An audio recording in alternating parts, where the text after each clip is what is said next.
Alright, so next up in our algebra review, we've got section A4, Operations on Rational Expressions.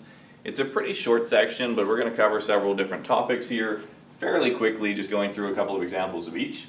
And our first topic is reducing or canceling fractions, reducing to lowest terms, as people often say. And all we're doing is using this property that we've talked about before, which is if I have a fraction like this, k times a over k times b, well, the entire top is multiplied by k, the entire bottom is multiplied by k, multiplying by k, dividing by k, they sort of cancel each other out. In fact, they exactly cancel each other out, and you're just left with a over b. So you can cancel common terms from the top and bottom. And this is all we're going to do with these next two examples, is reduce the following fractions to lowest terms. So first example, I've got 4 times 5 times 6 times 7 divided by 1 times 2 times 3 times 4. And what a lot of students would do is they'd say, well, I'm just going to multiply out the entire top, multiply out the entire bottom, and write that as a fraction, and then simplify from there. But that's not what you want to do, right? Why do that when I can immediately see, well, I've got 4 multiplies everything on the top, 4 multiplies everything on the bottom, so those cancel. What else? Do I have a 2 on the top? 5 times 6 times 7? Not exactly, but I kind of do, because realize it's 6. 6, I can just write that as 2 times 3. Alright, so instead of thinking of this as 5 times 6 times 7, I can think of this as 5 times 2 times 3 times 7. And hey, now those 2's cancel. Similarly, okay, 3, yeah, I have a 3 here. 3 on the bottom, 3 on the top, those cancel. And this whole thing reduces to just 5 times 7 over 1.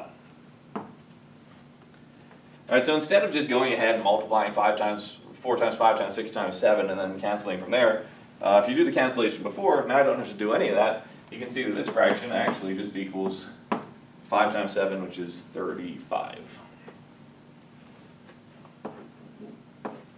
So there's cancellation in action. We'll just do one more example, this time with a rational expression with one polynomial divided by another. And I want to cancel common terms.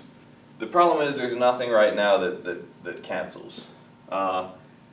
This is something that's really common that students do. It's a really big mistake saying something like, if I've got a minus b over a, well, here I have an a, here I have an a, I can cancel them, and this just becomes minus b or something like that. That's not what this property says, right? Remember, this says I have to have a factor that multiplies everything on the top and multiplies everything on the bottom. Here I don't have a multiplying the entire top, I just have a term that says a in it. So be careful, I can't cancel like that.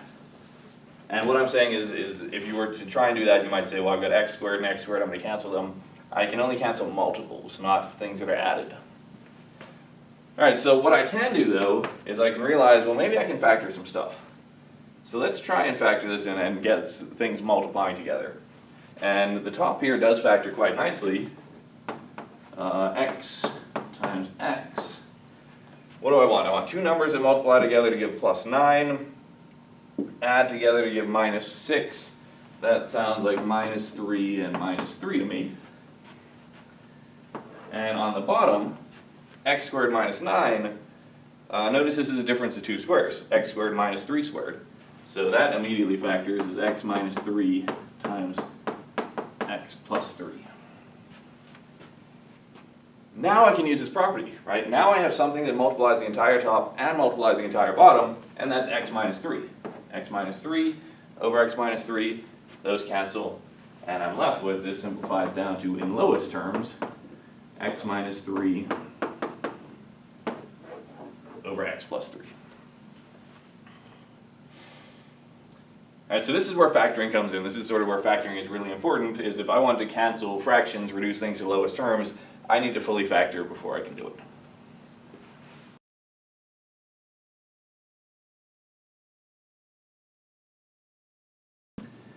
Alright, so we'll do two examples here. The first one is a multiplication. What we want to do is just work with multiplying and dividing these rational expressions. And you'll recall that multiplying fractions together is pretty easy. You just multiply the two numerators together, multiply the two denominators together. So here's a much more complicated example. Here I've got one polynomial and two variables, 12x squared y cubed over 2 times xy squared plus 6xy. times this other rational expression, y squared plus 6y plus 9 over 3y cubed plus 9y squared. I want to multiply them together, so that means I just multiply the tops together and the bottoms together. But before I do that, I suspect a whole bunch of stuff is going to cancel. So how about we fully factor everything? How about we fully factor before we sort of multiply everything out? So let's see. I'll leave this alone. Not much I can do here. 12x squared y cubed times the top, times the numerator of the second expression. And this looks like this factors. Two numbers that multiply together give 9, add together to give 6. That sounds like y plus 3 squared, but I'll write as y plus 3 times y plus 3. And I could have just written y plus 3 squared over, what do we have here? Notice this expression has some common terms to it. X is common to both of them, y is common to both of them. How about we factor that out? So here I'm going to have a 2xy that factors out of that. If I pulled an x out, I'm just left with y. Sorry, if I pulled an xy out, I'm just left with y. Plus xy is pulled out of the second term, so y plus 6. And a bunch of stuff factors out of this guy too. 3 is common to both terms, and so is y squared. So times 3y squared times y plus, I pulled the y squared out. If I pull a 3 out, 3 times 3 gives me 9, so y plus 3. All right, now we're canceling. What do we have? On the top, y plus 3 multiplies everything. On the bottom, y plus 3 multiplies everything, so those cancel. 12 is really 2 times 6. So 2 cancels with 12 and leaves 6. But then 3 cancels with 6 and leaves 2. Right, because 6 is 2 times 3. What else do we have? Here I have a y squared times a y. That's a y cubed multiplying everything on the bottom. I've got a y cubed on top as well, so those cancel. And I have an x on the bottom, x squared. X squared is x times x, so that cancels and just leaves me with x. Right, x squared over x is just a single x. And I think we've canceled everything we can now. So what am I left with? I'm left with 2x. And this canceled times y plus 3. Over everything on the bottom canceled except for this term, y plus 6.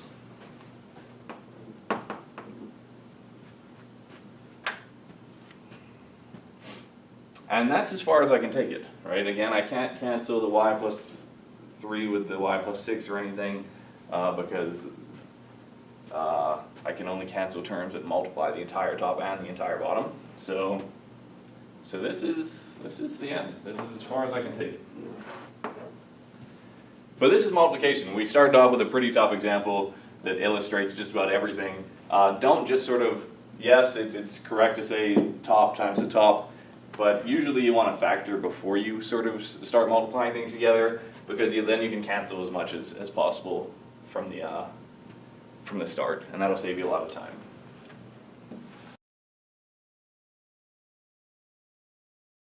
All right, so before we move on, I want to do one more example that's very similar, but now it's a division of two expressions.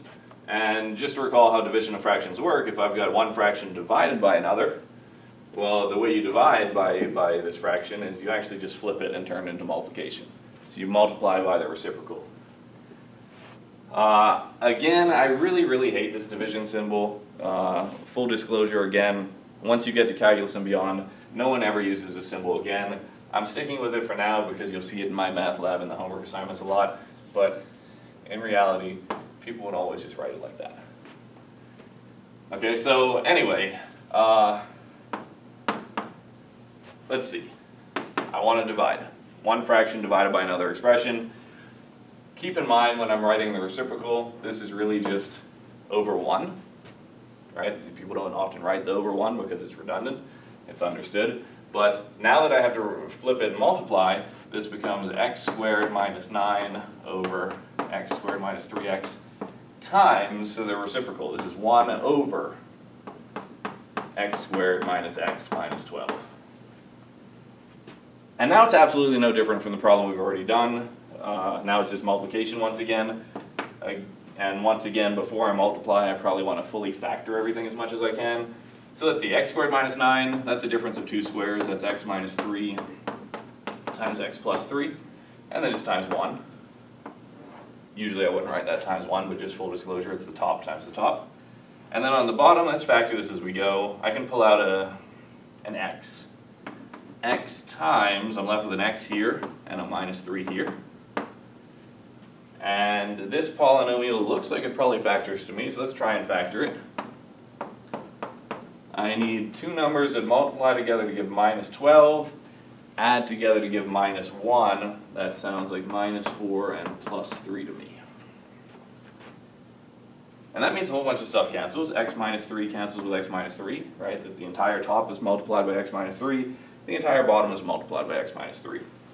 And same with x plus 3. So this simplifies down to just 1. Right, still we have the 1 that I usually wouldn't write, but it's understood to be there. 1 over x times x minus 4.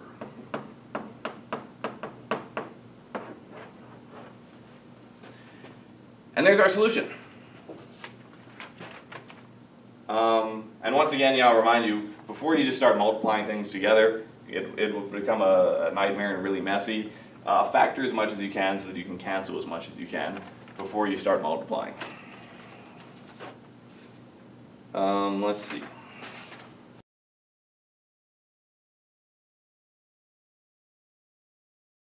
Alright, so next up we've got addition and subtraction of rational expressions. And you'll recall how this works. If I've got an expression like a over b plus c over b, well, I can combine them into a single fraction just by adding the numerators together and leaving them over this common denominator, b. Similarly, subtraction works in the same way. The catch here is they need to be over a common denominator. So I'll point out that you often have to find a least common denominator. Doesn't necessarily have to be least, any common denominator will work, but in LCD, a least common denominator first. So, for example, something like this. I've got 5 over 28 minus 1 over 10 plus 6 over 35. I want to add them all together. The problem is they're not over a common denominator, right? This one's over 28, this one's over 10, so they're already not, but that one's is over 35. So how do you do this? Well, what I really want to do is I want to fully factor the bottom. All right, I want to fully factor the bottom of all these expressions to see what I'm working with, to see what factors I have in all of them. So 28 is what? That's 2 times 14, and 14 is 2 times 7. So this is 2 times 2 times 7. Again, fully factor. I could have written that as 2 squared if I wanted, but I like to see all the individual terms. Minus 1 over 10. What's 1 over 10? That's 2 times 5. Or 10 is 2 times 5. And then we've got 6 over 35, so plus 6 over 35 in terms of its prime factors is just 5 times 7.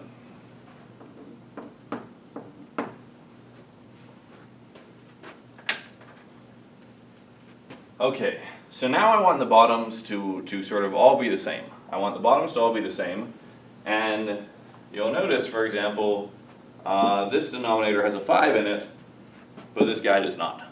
So I'm going to fix that by putting a 5 in it. How do I put a 5 in it? Well, I want to multiply by 5, but that changes the value of everything. What I can do, though, is I can multiply the bottom by 5 and the top by 5.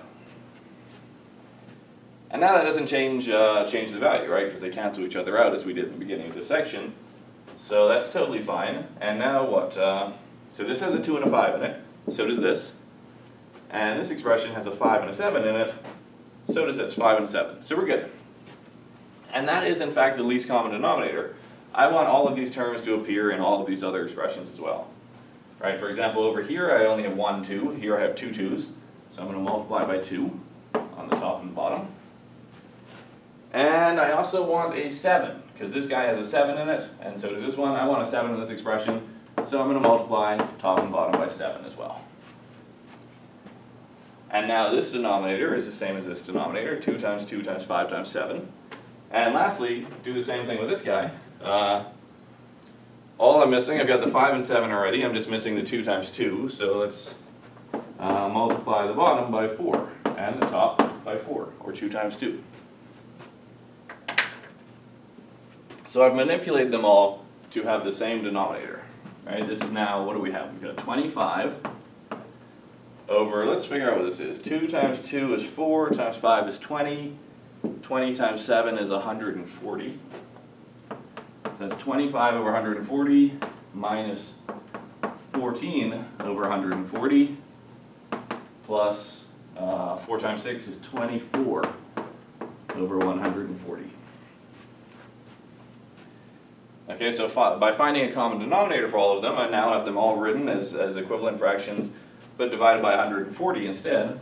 And now we just have to combine them, just add all the tops together. 25 minus 14 is, geez, I can't even think right now. 25 minus 14 is 11, plus 24 is 35. So this simplifies down to 35 over 140.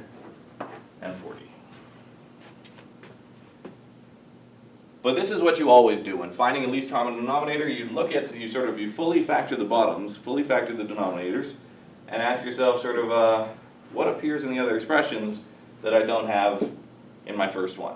And then you just sort of put them in there. You say, well, I need to multiply by something on the bottom, and I'm just going to multiply on the top to keep it balanced, and so on. Just throw in all the terms that you need. So we'll do another example.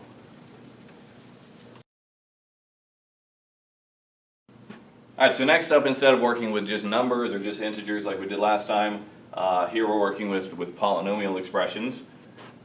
But the same concept applies. I want to add them together, so I need them over a common denominator. And in order to find that common denominator, I first need to fully factor everything. These, of course, are fully factored. There's nothing I can do with them. But this quadratic term here looks to me like it probably factors. Let's see what we can do. This is 2 over two numbers that multiply together to give 4, add together to give minus 4. That sounds like x minus 2 times x minus 2 to me. And then we've got plus 1 over x, and then we've got minus 1 over x minus 2. So what do we have here? This has x minus 2's in the bottom. I already have x minus 2 over here, so that's fine. I'm not missing anything in this expression that I have in the denominator of this one. But this one has an x in the bottom, and I don't have any x terms. So I'm going to multiply top and bottom of this one by x. What about this guy? Well, I have x's in common, but this one has x minus 2 times x minus 2, and this one does not. So I need to multiply top and bottom of this one by x minus 2 times x minus 2. And, okay, sorry, I forgot to multiply the top by that as well. So 1 times x minus 2 times x minus 2. And last but not least, this last expression, what is this missing? Well, it's got x minus 2 once, but it needs to have another x minus 2 and an x. So multiply by x times x minus 2.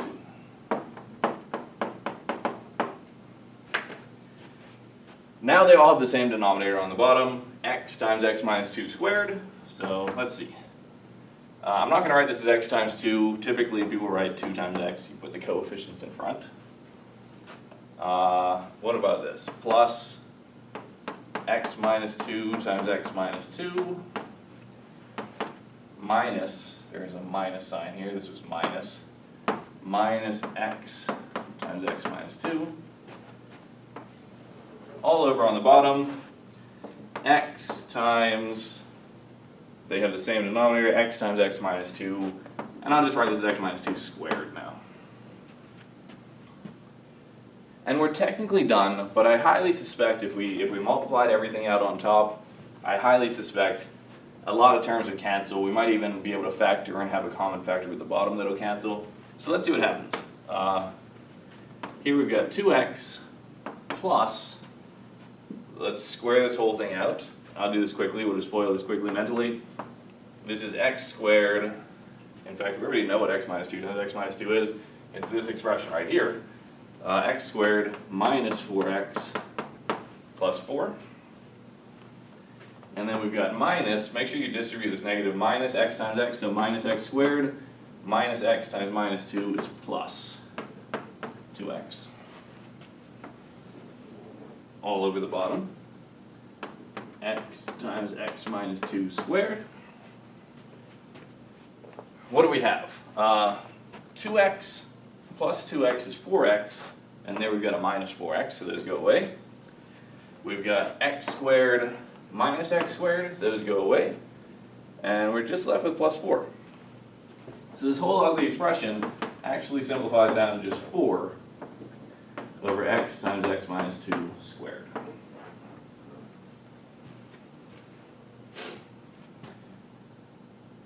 So not a particularly hard process if you understand it, if you're comfortable with the algebra. Just remember, when you're looking for least common denominators, always factor your denominators, fully factor them, and then just ask what factors do I have in every expression that I don't have in others. And if you don't have them, just throw them in by multiplying the top and the bottom by that expression.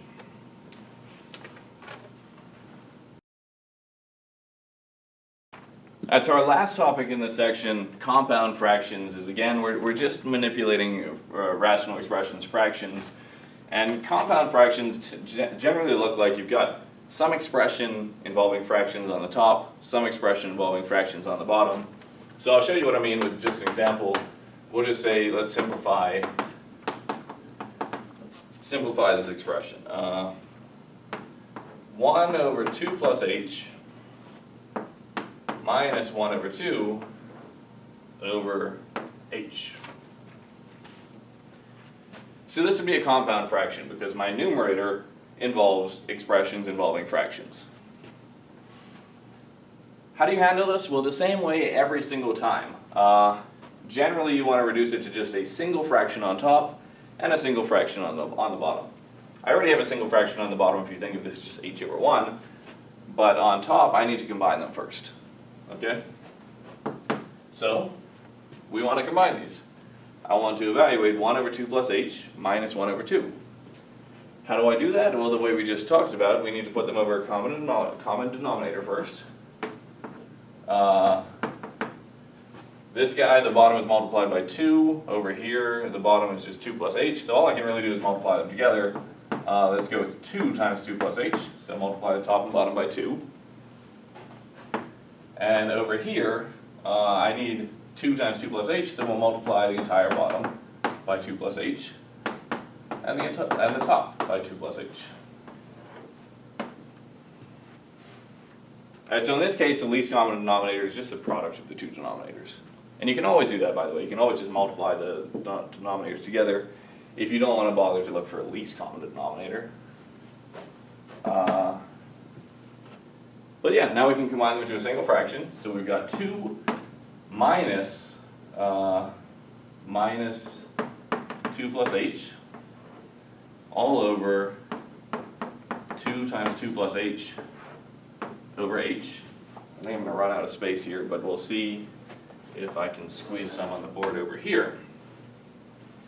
What happens to the top of this? We've got 2 minus 2, those cancel, and I'm really just left with minus h. Minus h on top over 2 times 2 plus h. And then what do I have? Now I'm doing division. I've got one fraction divided by another, right? So think of this as divided by h over 1 if you want. How do you divide by a fraction? You flip it and multiply. You multiply by the reciprocal. So this is times the reciprocal of h over 1, 1 over h. Well, not much left to do here. H multiplies everything on the bottom, h multiplies everything on top, and I'm left with just minus 1. Minus 1 over 2 times 2 plus h. So all we're doing is combining everything we've done so far, but in the context of about as hard as these examples get. where you've got fractions divided by fractions and you have to manipulate them first. But the goal is always the same. Combine the tops and bottoms into just a single fraction, and then use what you know about dividing one fraction by another. So we'll do one more.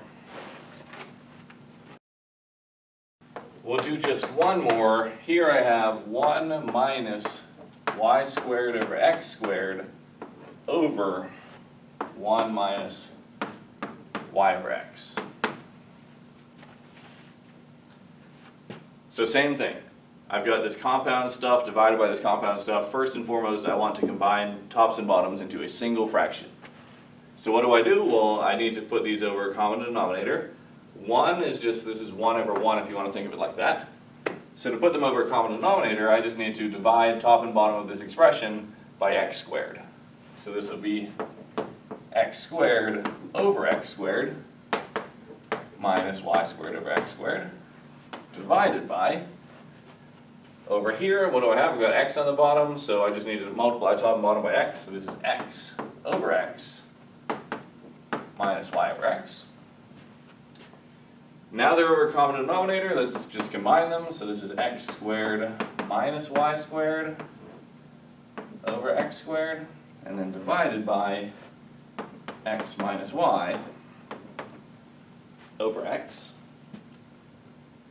To save myself a little bit of board space, I'm going to cheat a little bit. How do we divide by fractions? We multiply by the reciprocal, right? So dividing by x minus y over x is the same as multiplying by x over x minus y. And some stuff is actually going to cancel if I realize I can factor this. This is a difference of two squares, x squared minus y squared.